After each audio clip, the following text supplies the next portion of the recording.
fellow well met. According to his own account, he had been all the world over, had made money by bags full, had ships in every sea, and now meant to turn the wild goose into a country seat, where he and his comrades, all rich merchants from foreign parts, might enjoy themselves in the interval of their voyages. Sure enough, in a little while, there was a complete metamorphose of the wild goose. From a quiet, peaceful Dutch public house, it became a most riotous, uproarious, private dwelling. A complete rendezvous for boisterous men of the seas, who came here to have what they call a blowout on dry land. They might be seen at all hours, lounging about the door, or lolling out of the windows, swearing amongst themselves, and cracking rough jokes on every passerby. The house was fitted up too in so strange a manner. Hammocks slung to the walls instead of bedsteads. Odd kinds of foreign furniture, bamboo couches, Spanish chairs, and pistols, cutlasses, and blunderbusses suspended on every peg. Silver crucifixes on the mantelpiece, with silver porringers and candlesticks on the tables, contrasting oddly with the pewter and delphware of the original establishment. And then the strange amusement of these sea monsters. pitching Spanish dollars instead of coins, firing blunderbusses out of the window, shooting at a mark, or at any unhappy dog, or cat, or pig, or barn-door fowl that might happen to come within reach. The only being who seemed to relish their rough waggery was old Pluto. And yet he led but a dog's life of it, for they practiced all kinds of familiar jokes upon him. Kicked him about like a football, Shook him by his grisly mop of wool. and never spoke to him without coupling a curse by way of adjective to his name, and consigning him to the infernal regions. The fellow, however, seemed to like him the better, the more they cursed him. Though his utmost expression of pleasure never amounted to more than the growl of a petted bear when his ears are rubbed.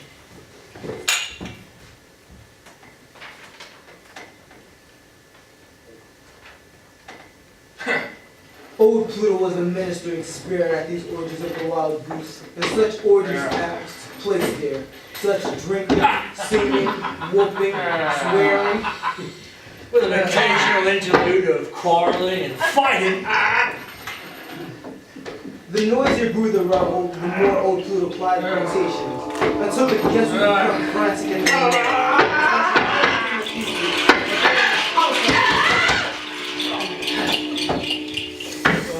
Sometimes, after a drinking bout, they sallied forth and scoured the village, to the dismay of the worthy burghers, who gathered their women within doors and would have shut up the house.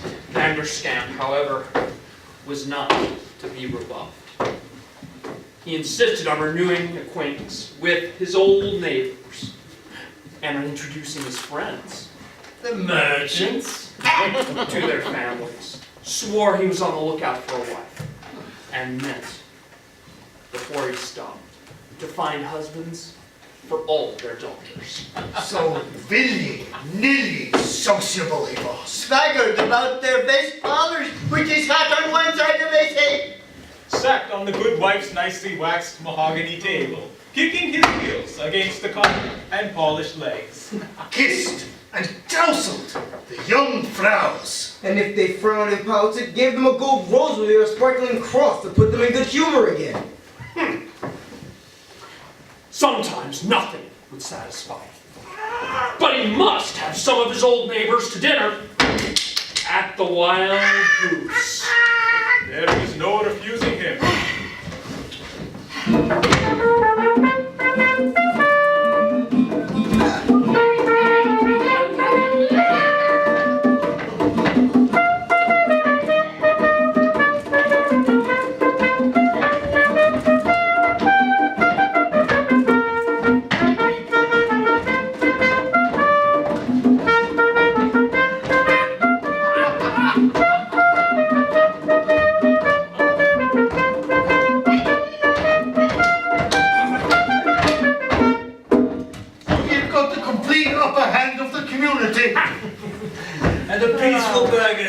stood in awe of him. But what a time would the quiet, worthy men have among these rake hells, who delight to astound them with the most extravagant gunpowder tales, embroidered with all kinds of foreign oaths. Clink the can with them, pledge them in deep potations, bawl drinking songs in their ears. And occasionally fire pistols over their heads. Or under the table. And laugh at their faces and ask them how they like the smell of gunpowder.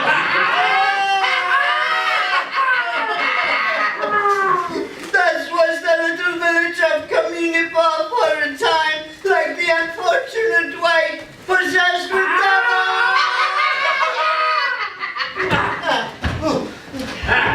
Until Vanderskamp and his brother merchants would set sail on another trading voyage. The wild goose would be shut up, everything relapsed into quiet, only to be disturbed by the next visitation